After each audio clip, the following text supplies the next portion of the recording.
श्री राम जय राम जय जय राम जय जय राम जय सिया राम जय जय सिया राम।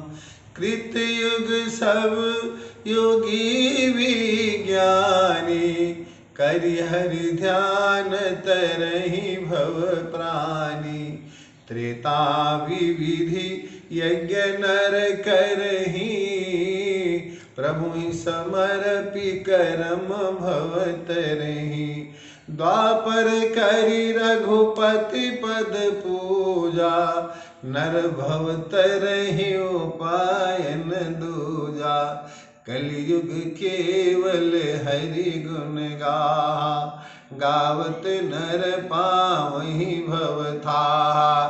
त्रेता युग में मानव भगवान के ध्यान को करते हुए भगवान के पावन धाम का अधिकारी बनता था।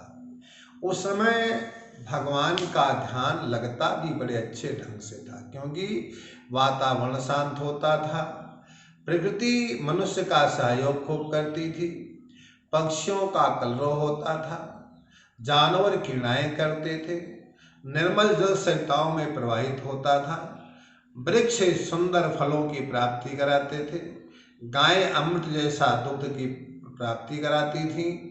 तो जब इस तरह का लोग भोजन करते थे, इस तरह के वातावरण में रहते थे, तो उनका सात्विक ध्यान भगवान को समर्पित होता था, मन भगवान में लगता था। त्रेता युग में यज्ञों की प्रधानता हुई।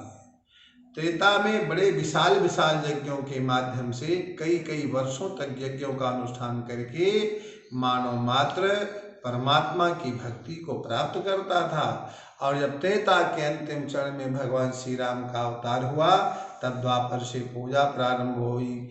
द्वापर करि रघुपति पद पूजा नर भव तरहि उपायन दूजा।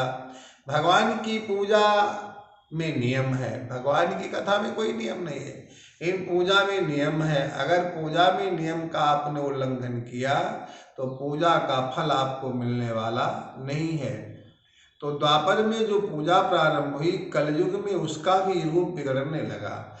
भगवान के चिंतन का स्वरूप द्वापर में जब कलयुग प्रारंभ हुआ तो उसका स्वरूप भी बदलने लगा। इसीलिए कलयुग में भगवान के नाम की महत्ता का प्रतिपादन किया गया कि कलयुग केवल हरि गुण गावत नर पावहि भव थाहा। कलयुग में केवल भगवान के नाम का स्मरण करके, भगवान के नाम का कीर्तन करके मनुष्य संसार सागर में थाह पा सकता है। थाह पाने का मतलब ये है, किसी नदी में, किसी सरिता में आप उसे पार करने के लिए प्रवेश कर रहे हैं। अब अगर उसमें कमर तक जल है तो बड़े आराम से चलते हुए शीतलता की अनुभूति करते हुए आप नदी के दूसरे किनारे को प्राप्त हो जाएंगे। पहला किनारा पीछे छूटेगा, दूसरा किनारा सामने आएगा। ये हुआ थाह पाना। और अगर आपको तैर के जाना है तो आपको थकान आ सकती है, लेकिन अगर आप थोड़े से जल हो गया उसमें बढ़ते गए तो थकान से आप रहित हो गए।